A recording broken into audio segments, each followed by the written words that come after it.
I wanted to watch this video. I thought it would maybe interesting. Psychiatrist explains the incel radicalization process. We haven't watched a Dr. K video in a little while. I thought it could be fun. I want to see what he had to say. Incels is that there's an online radicalization process. And there's really interesting research, if you look at research on incels, is that there's an online radicalization process. And this is not actually, it's not really anyone's fault. It's just interesting because if you think about YouTube, right? If I watch a video on YouTube on incels, what is YouTube going to suggest to me? So, Oh, no. Hi, Dr. K. Do you have any advice on female incels? I'm in my late 20s and have never had a boyfriend. This has caused me to develop severe self-esteem issues. I've heard you say that women on female incels.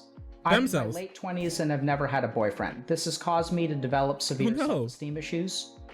I've heard you say that women are the ones who pick the partners. What? And that women have to deal with too much attention and harassment. I have the opposite problem of most women. No, wait a second. This makes what the hell is this? Everybody is saying, everybody is posting a feels bad man, except for this one guy who decided to post a Keck W. Wait a second. I've heard you say that women are the ones who pick the partners. What? And that women have to deal with too much attention and harassment. I have the opposite problem of most women. This makes me feel almost subhuman. Damn. I also feel like I'm running out of time to experience a romantic relationship. No. If no one wanted to be with me in the teens and 20s, what chance do I have in my 30s and 40s? So this is a great question. So one of the really interesting things, I can fix her is the exact wrong attitude that you need to have here. Here, I even have a meme for this specifically for this situation, for when people say I can fix her. This is what you should be thinking. This is you, where you're like, I can fix her. Cringe. What you should be saying is, we can be terrible together. We can be awful as one. People say my better half. I'm looking for my worse half. That's what we need to do to move into the future. That's how we fix this problem that we have. We're actually writing a paper at Healthy Gamer on incels.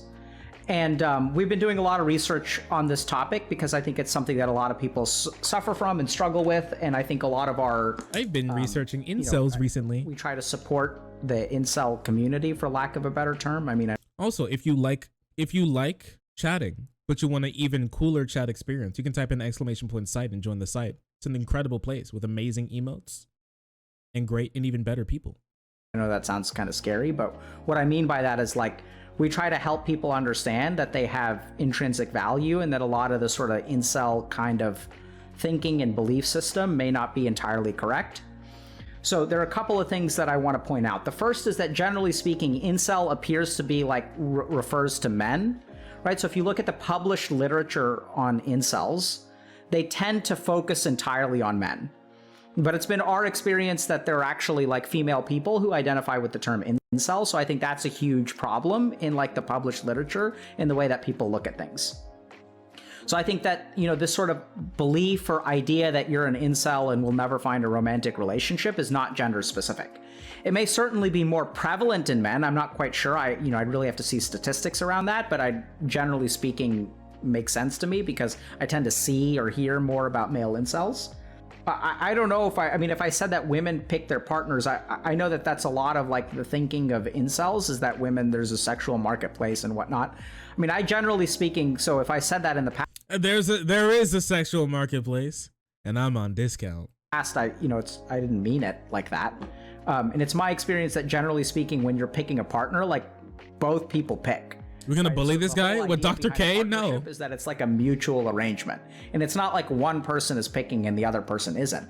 I understand that that's been some people's experiences, and some people can definitely get into the sort of relationship where there's a power dynamic. So don't get me wrong there, that's definitely possible. But I think that generally speaking, if you think about a relationship, it's like the whole point is that there's a relation, right? So there's like both people are sort of agreeing to have this relationship. So I think that there's also something that's very common for people, which is that they feel like they're running out of time to experience a romantic relationship. And that makes sense. Like the time, the hourglass is kind of going, and the further that you go, the worse off you are. So I want to share with you guys a couple of the things that we've discovered through our research. I mean, it's not like this stuff is sort of known already, but like this is what we pieced together is maybe a better way to put it.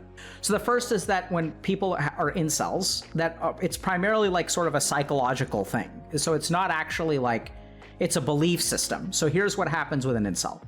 So they start out with usually some kind of adverse experience or the idea of a missed milestone. So it's not even like necessarily something bad happened to them, but they turn 18 or they turn 21 or they graduate from college. And it starts with this sort of idea that like, I was supposed to have done something by a particular time. So there's a missed milestone. That's where it starts. Or some kind of rejection or negative experience. And then what's really changed now is that... you guys feel like you missed some milestones in life? You guys feel like the train kind of left and you're kind of standing there at the station? I feel it happens to everybody. Yeah. Don't remind me. I mean, like I'm not sure if there's necessarily like there's not really a set milestone. There's like times when people do things and you could just be a later bloomer. I feel like we hate on late bloomers sometimes, but sometimes those blooms really do need to be held back for a better time. So you have these content platforms that are trying to do their best to make their content the most appealing to you. And if you watch one incel video, then you're going to get populated with like a second one. And if you watch a second one, then you're going to get populated with 4 and 6 and 10. So there's this online radicalization effect, which probably has something to do with the algorithms of content platforms. So it's not like people are purposely seeking this stuff out. Maybe some of them are. But if you look, there's this online drift. So you start out with sort of like the gateway drug, and then you kind of gradually, like what happens is these platforms will push you towards more radicalizing content. So this is why you see radicalization in general amongst politics and all kinds of other things. So it has a really interesting effect on your psychology. And so psychologically, what starts to happen is your experience becomes incredibly validated. And now we get to something else about the incel community is that it's incredibly validating, right? Like this person feels like they're subhuman.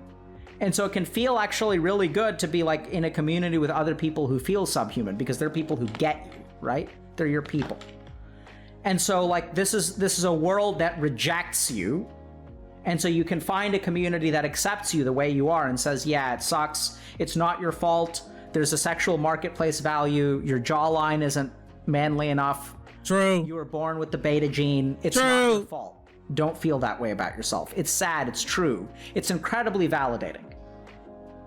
And so there's this weird kind of combination of online radicalization along with like warm open arms, which then gets people to really think this way, right? And then you start thinking that way. It's very emotionally like gratifying. And then you can start to believe these things. And it's not wrong to believe them because that's what your brain is designed to do.